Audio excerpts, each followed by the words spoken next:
Hello friends, welcome to another episode of Try and Fish. Today in this video we're going to unbox this electric bike for kids made by Skid Fusion. Now let's assemble this and test it. And if you're new to this channel, don't forget to hit the subscribe button for more videos like this. Come on, let's dive in. In the box we have chassis, handlebar and tires. We have a user manual to assemble the bike.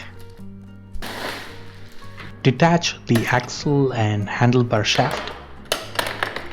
The wheel with this projection should be placed on the side along with motor assembly. Let's begin from the rear wheel. Insert the axle with a rear wheel and then place the motor assembly and then insert second wheel. For time being, let's put this bolt. Later we can tighten it.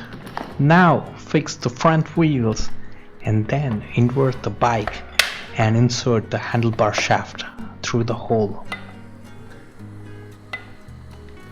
And fit the handlebar from the top. Now let's tighten all the bolts and nuts and then close the handlebar cover. Now let's fit the front bumper and this little carrier. Don't forget this tiny windshield. Finally, plug the red wire into the inbuilt battery. Now let's begin our testing and see if our build is correct.